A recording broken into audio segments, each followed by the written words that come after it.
Hey, what's up, everybody? Welcome to chapter two. The managerial functions is what the book calls it. I don't love the titles of some of these chapters, but hey, I didn't get to make the titles.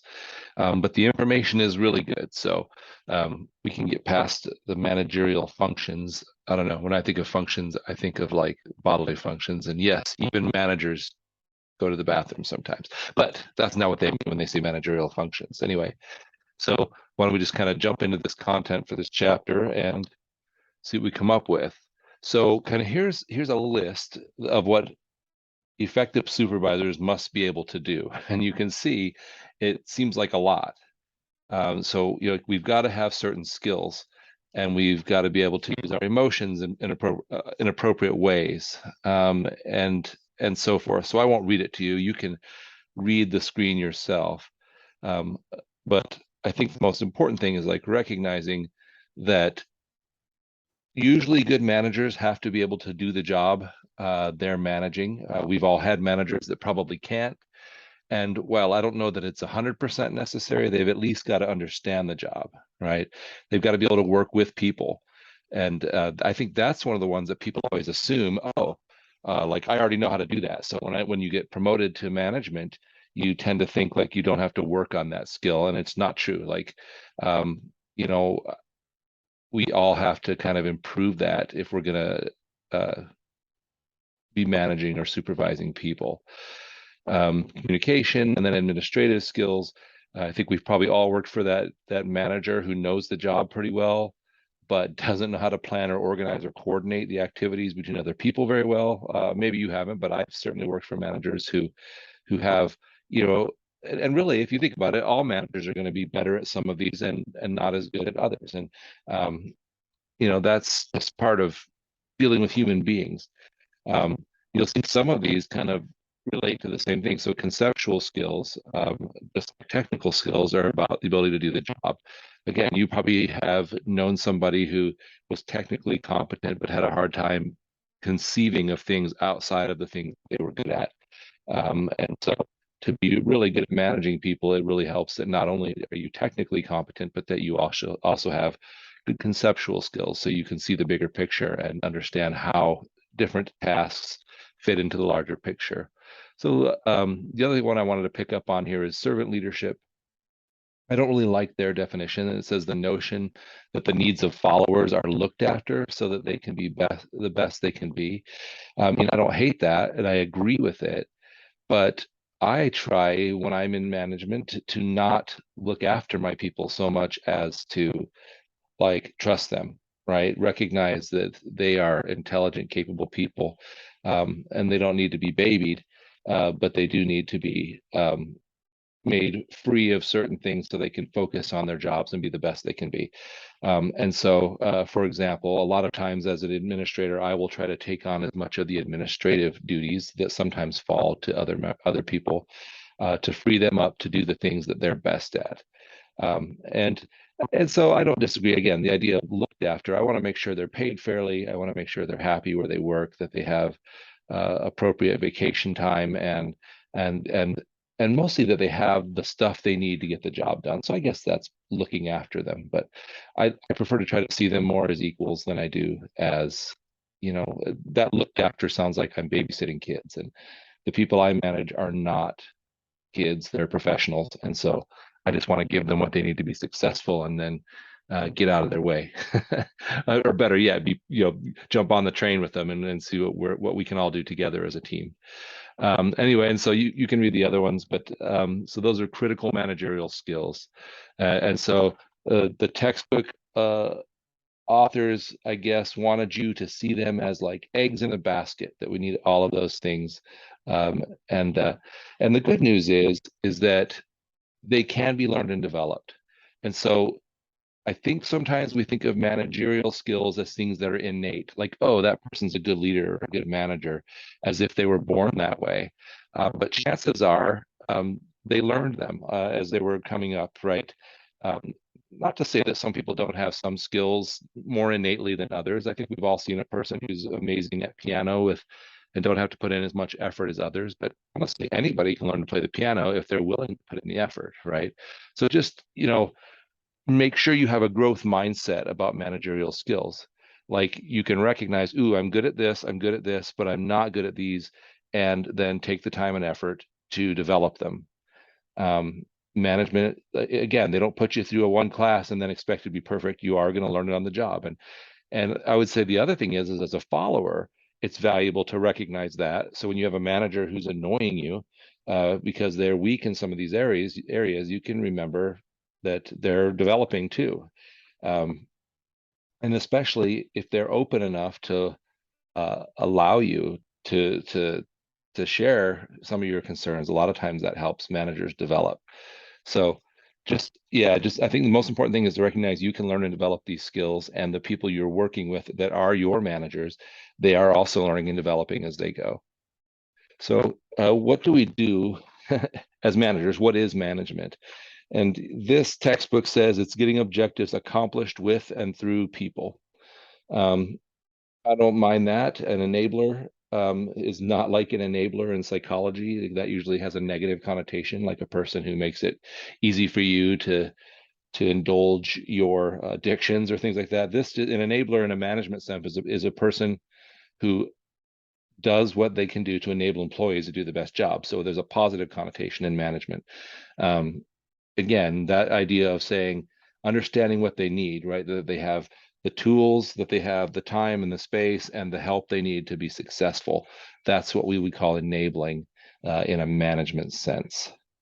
So there's 5 managerial functions, and they're kind of seen as a loop. Um, and where you jump in often depends on where you jump into a specific moment in the cycle. In other words, sometimes all of the planning and organizing and staffing and leading has already happened, and then you're hired as a manager and you've just got to control, meaning keep everybody on the plan.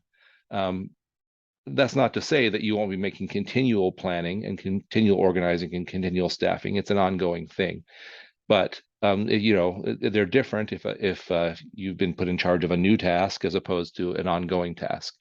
And a lot of us, when we go into a new management situation, we don't want to change everything radically in the beginning. So we kind of jump into controlling and paying attention to what's working well and what isn't, and then begin planning and organizing for improvements. So I won't read that to you. I'll just leave that up for a second. You can read through it, but there's a little brief description of each of the managerial functions. So more and more of the workplaces you will work in will be organized in teams. Some places that's a very natural fit. Here at the college, EAC, it's a very natural fit because we teach in divisions, and those divisions teach similar subjects, and so we make a natural team. But there's some really great reasons to use teams. One is it really lets you handle more complex jobs and handle much more information. I recognize there are people on my team who are better at certain things than I am. And so we can allow that work to happen, and I don't have to worry about it because I know it's happening. And then we're coming together as a team and talking about our progress, and we're able to do something much more complex. Um, One of the big values of our team is that we are more diverse, and so we have more ideas, right? We have people with just different backgrounds, and they see problems in different ways. Um, and anyway, you can read the rest. Those are the ones I really wanted to point out that I've seen work where I work. Um, so as a manager, what gives you authority? Okay, so there's a couple different ways we think about authority.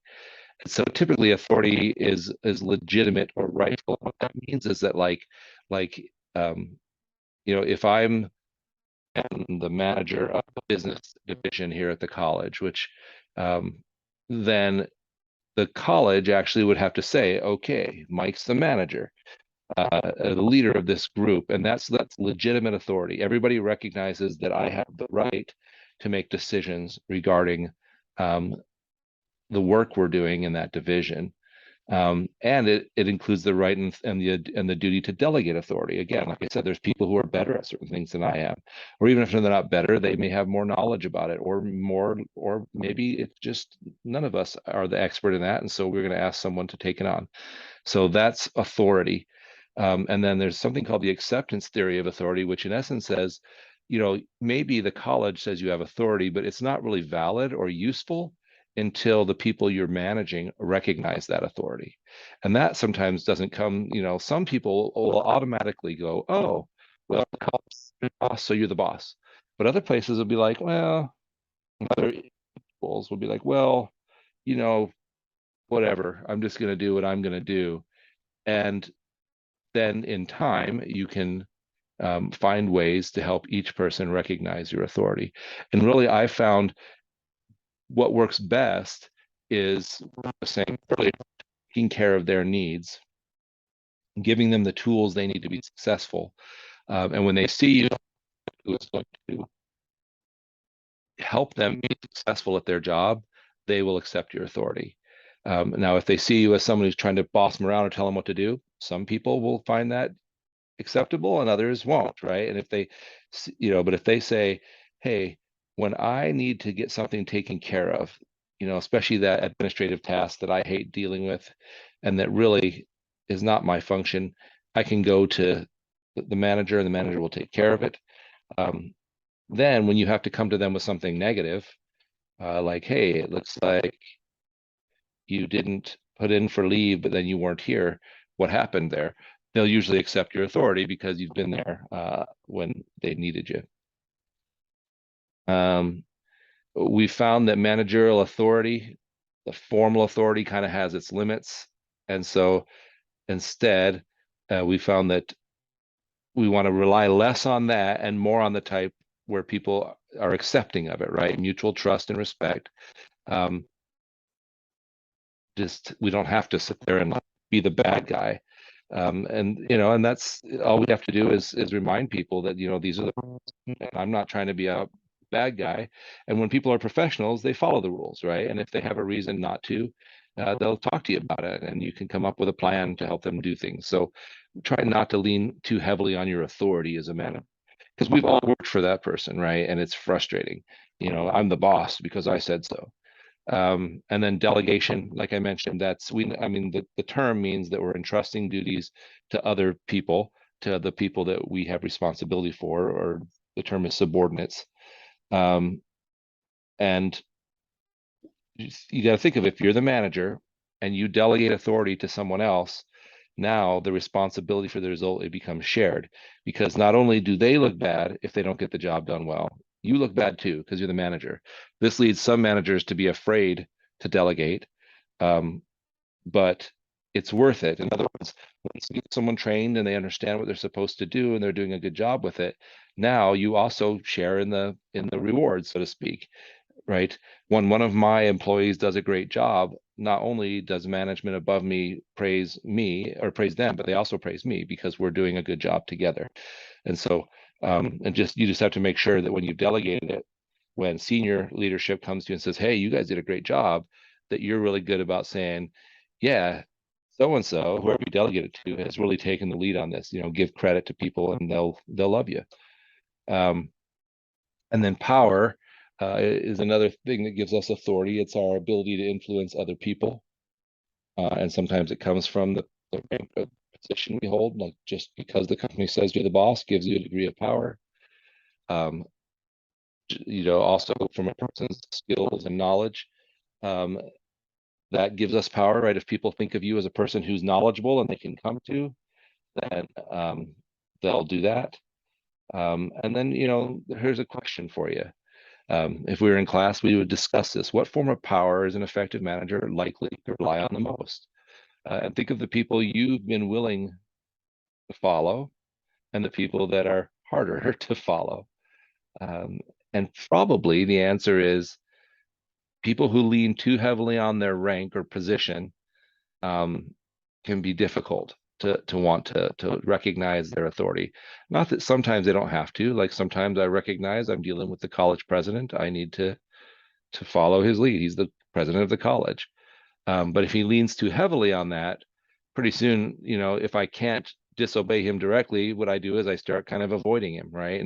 And that's not helpful to anybody. But personal power, uh, you always will turn to people who know more than you, or who are able to get stuff done for you, or clear the path for you so that you can do your best job. All right.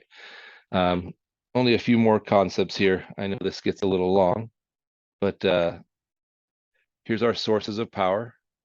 So when you're the supervisor, you have power to reward or punish. Okay. That's, I think, reward power and coercive power go hand in hand. Uh, Legitimate power, again, that's that idea that we are based on our rank or position. Expert power, that comes from people thinking you're knowledgeable, and so they'll follow you because they know that you know what's going on. And then referent power, this is just our ability, um, through our personality, to sort of win friends and influence people. We all know people who are better at that and people who are worse at that. Some people just, you'd follow them anywhere. And so again, these things can be developed. You can't really develop legitimate power, but certainly you can learn how to balance reward and coercive power, right? How to a lot of times people don't need tangible money rewards. A lot of people just want to know they're doing a great job. And or like, maybe if something somebody's working on is making a difference outside of your area, to come back and say, I don't know if you know this, but this great work you're doing here is really helping these folks over here. People appreciate that. I appreciate that, and you probably do too. And then the concept of coordination.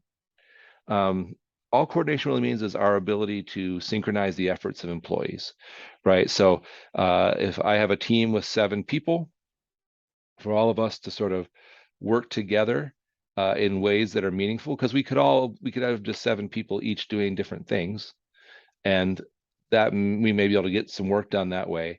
But if we can coordinate our efforts, right, give the people the jobs that best meet their skill and knowledge sets, and then bring that all together, um, and like this says, apply the right amount of effort at the right place and at the right time. A lot of times we can achieve more than all of us could do differently or independently, right? That's synergistic effect. Anyway, so just recognize that a big job of what good managers and supervisors do is they coordinate efforts between different members of a team. Anyway, so I hope that was all helpful, and hopefully it goes along well with what you've read in the book, and adds some concepts or some thoughts to those things. I hope you have a great week, and if you have any questions, as always, don't be afraid to reach out.